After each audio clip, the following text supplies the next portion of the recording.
The Joe Rogan Experience. Yeah, that's what I realized. That something was going on. I didn't know what it was. A lot of it was anger, man. Anger at what? I don't know. Nothing? No specific reason? I tried like, I've just done a ton of yoga. Yeah? Yeah. Isn't that amazing? For like helping. Relieving anger? Oh. You're so peaceful after you get out of there. Yoga, meditation. I tried the ketamine. You do the nasal spray? No, I did the shoot 'em up. Oh, did you really? You do the IV? Yeah. You went to a IV. doctor? 6 sessions, yeah, with a therapist in the room. Did you trip balls? Bro, I thought... Talk to me. Dude, there was a moment, no joke, where I thought it was a tonsil. There was a time where I thought it was a tonsil. A tonsil. Maybe you are. Human, bro. Yeah, totally. I wouldn't be shocked. Maybe we're all cells in a tonsil. Because you know how like an atom, if you think of an atom, most of it is like empty space, right? Yeah, just like a solar system. Right. Maybe that's like the whole universe is like an atom. Oh, I wouldn't be shocked by that. And you really are an atom in a tonsil. But the reveal on that wouldn't be, I need something dark. I need something more than that. So when you thought you were a tonsil, tell me what the experience was like. Okay, so they put you in the thing, you're sitting there in the chair, and then suddenly like you have your eyes closed, and you're talking with a therapist the whole time during this place. Is he talking too much? No. Is he like me?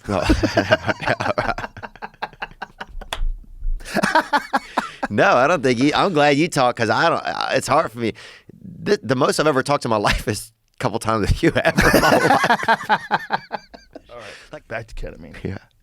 Okay, so I'm sitting there in the chair, and the man named John, the Sherpa kind of, you're in there with a Sherpa, and it's a lot. Sherpa? I thought it was like a counselor or something.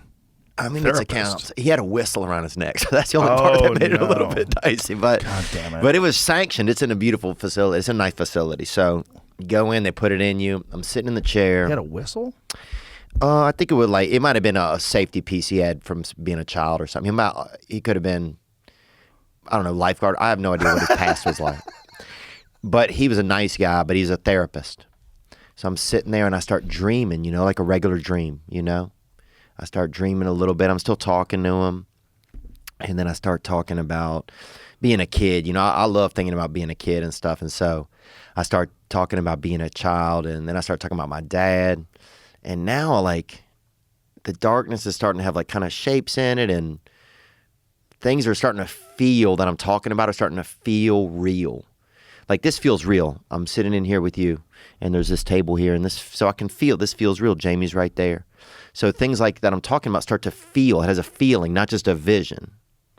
So I started to feel, I was talking about my dad, and next thing you know, I'm spending time with my dad. Like I'm with my dad. Whoa. And I hadn't gotten to spend time with my dad in 20 years.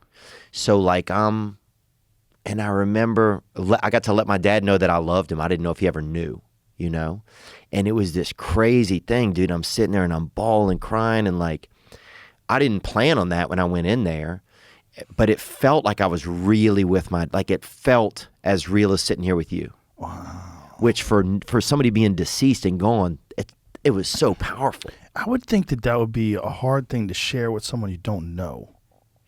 I guess that maybe that's where the ketamine really comes in, and I didn't.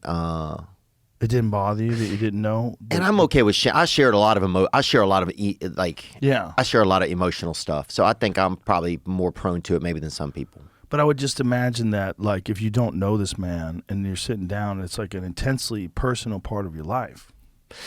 Well, the therapist became just somebody I would check in. I would say, John, is everything okay? Am I okay? Because I started to feel, then I started to slide down the edge of the universe for a minute. Ooh. What's that like? It was hard. It was hard because you don't have any ropes or anything. I mean, you're out there you're like, Hope Solo, or you're Solo Hope, or whatever that guy is who climbed. That guy, you had him on. Free solo, Alex Honnold. Yeah, you're like that, dude. But there's no mountain. No ropes. No mountain. But you do have a bag of chalk on your belt. I didn't notice that. But I felt like a cryptocurrency. I felt myself like going through these channels. And then I came back to another moment. I got to spend time I got to see my mom when she was a kid. which I thought was kind of interesting. Wow. And just see that she was like a happy child or something, you know, or just, I don't know. So there was moments like that for me that were extremely intense and real. And otherwise, there was a lot of moments where I was just out of the chair. I remember at some points thinking, how am I ever going to get back into that chair? Wow. They'll never get me back in there. I was just so far out in my head. How long did it last? It felt like it lasted for about maybe 13 minutes, but it was an hour. Neil Brennan told me about it first. He was the first guy to tell me about it. I'll never forget. We were in the hallway of the Comedy Store. You know, Neil's an intense guy. Yeah. And he looks at me and he goes, he's like, I was tripping. He goes, I didn't know what it was going to be because I was fucking tripping. Yeah. And it was, for him, it was to deal with depression. Yeah. He said it was very effective. Wow. It helped him a lot. I took away from it, if you had like some severe tragedy or something like that, then it would really help. For me, it didn't feel like a long-term solution. It didn't help me with my anger, really. So where do you think your anger's coming from? I don't know, man. I don't recognize you as an angry guy. Like, you and I have only had laughs. Like, Yeah. when you and I have been hanging out, it's always been just like this, fun. Yeah, I think some of it's maybe responsibility. Responsibility makes you angry? Yeah, I think sometimes I thought that whenever my life whenever I got more success in my job or something, that I would feel some satisfaction? Something. Like you feel like you made it. Or I thought I would feel like, yes, it's different. Right. And I feel appreciative. I feel happy. And I'm not saying I'm amazing in my job, but once I started to have some success in my job, that I would feel different. I see what you're saying. And I just didn't. I don't know. You're still the same. Everything's still kind of this. You still have all the same things, you know. Do you ever have imposter syndrome? I've heard about it. You don't have that? I don't know if I do.